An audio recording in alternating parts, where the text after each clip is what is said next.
Wabarakatuh. Perkenalkan, nama saya Ardo Alfajri Rojab dengan NPM 2021020027, jurusan Hukum Tata Negara kelas A. Saya dari kelompok 1 akan menjelaskan tentang taharoh dalam hukum Islam. Pengertian taharoh.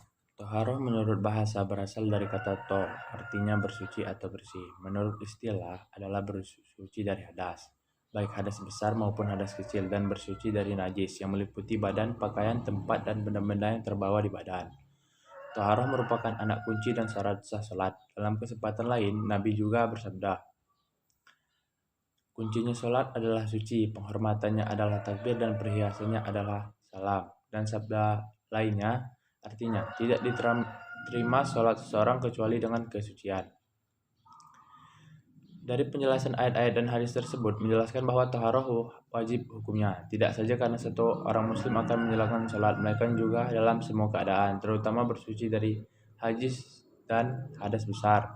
Di dalam taharah kita juga dianjurkan senantiasa menjaga kebersihan lahir dan batin, seperti dalam firman Allah Subhanahu wa taala yang berbunyi, syarat wajib taharah. Setiap mukmin mempunyai syarat wajib untuk melakukan taharah. Ada hal-hal yang harus diperhatikan sebagai syarat sah bertaharah sebelum melakukan perintah Allah Subhanahu wa taala. Syarat wajib tersebut ialah 1. Islam, 2. Berakal, 3. Balik, 4. Masuk waktu sholat untuk mendirikan sholat fardu. Sarana melakukan taharah. Firman Allah, hai orang-orang yang beriman, jangan kamu sholat sedang kamu dalam keadaan mabuk, sehingga kamu mengerti apa yang kamu ucapkan.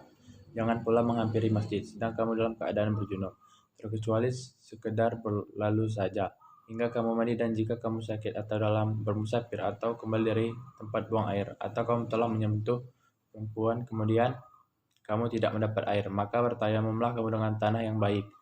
Sapulah mukamu dan tanganmu, sesungguhnya Allah Maha Pemaaf lagi Maha Pengampun. Surah Al-Nisa 4:43. Macam-macam air. Air yang merupakan alat untuk bersuci, namun air yang bisa dipakai untuk bersuci adalah air yang suci dan mensucikannya. Di antaranya air hujan, air sumur, air laut, air sungai, air salju, air telaga, air embun. Berdasarkan firman Allah di atas, dapat disimpulkan bahwa sarana yang dapat digunakan untuk bersuci adalah sebagai berikut. 1. Air dapat digunakan untuk mandi, wudhu, dan membersihkan benda-benda yang terkena najis. Sedangkan air untuk bersuci sendiri dibagi menjadi beberapa jenis berdasarkan fungsinya. Pembagian air ditinjau dari segi hukumnya. Air dibagi menjadi 5, yaitu air suci dan mensucikan.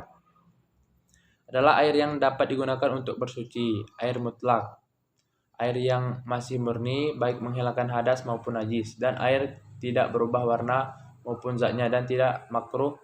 Misal air hujan, air sungai, air sumur, air laut, air salju, air embun, air sumber lain yang keluar dari mata air.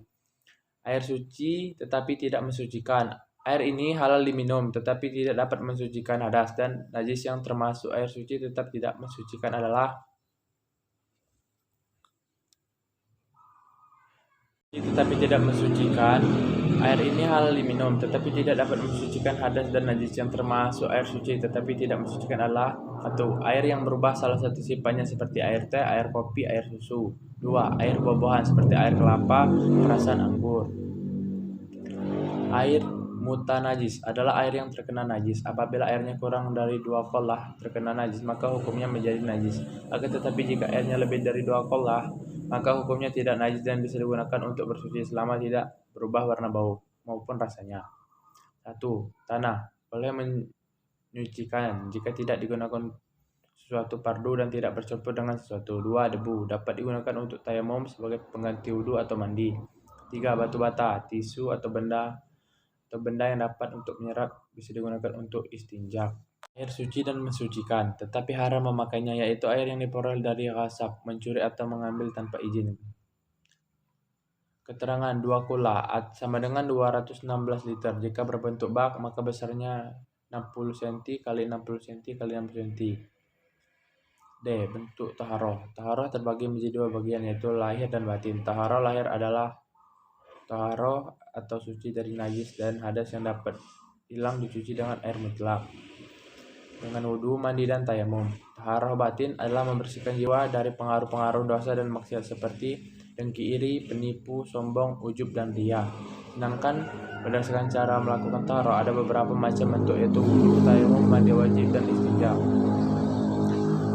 Wudu menurut bahasa berarti bersih, menurut istilah syara berarti membasuh anggota badan tertentu dengan air suci yang mensucikan, dengan tujuan menghilangkan hadas kecil sesuai syarat dan rukunnya, dalam sebuah firman Allah Subhanahu wa taala dalam surat Al-Maidah ayat 6. Fungsi taharah.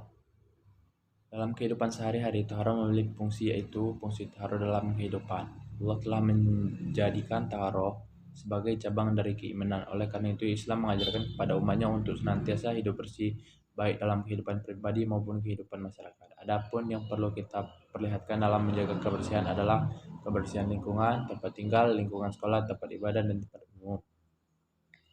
Menjaga kebersihan lingkungan tempat tinggal, kebersihan tidak hanya terbatas pada jasmani rohani, tetapi juga kebersihan mempunyai ruang lingkup yang luas. Di antaranya adalah kebersihan lingkungan tempat tinggal kita bersama ayah, ibu, kakak, adik, dan sebagainya. Oleh karena itu, agar kita sehat dan betah tinggal di rumah, maka kebersihan, kerapian, dan keindahan rumah harus dijaga dengan baik. Dengan demikian, kebersihan lingkungan tempat tinggal yang bersih dan rapi, nyaman, menggambarkan ciri pola hidup orang yang beriman kepada Allah. Manfaat toharo untuk membersihkan badan, pakaian, dan tempat.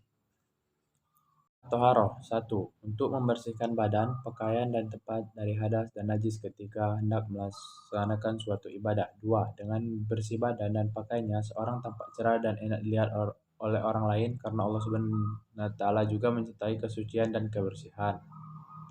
3. Menunjukkan seseorang memiliki iman yang tercermin dalam kehidupan sehari-harinya, karena kebersihan adalah sebagian dari iman. 4. Seseorang yang menjaga kebersihan baik badan, pakaian, ataupun tempat tidak mudah terjangkit penyakit. 5. Seseorang yang selalu menjaga kebersihan baik dirinya, rumahnya, maupun lingkungannya, maka ia menunjukkan cara hidup sehat dan disiplin. Presentasi dari saya akhiri. Wassalamualaikum warahmatullahi wabarakatuh. Terima kasih.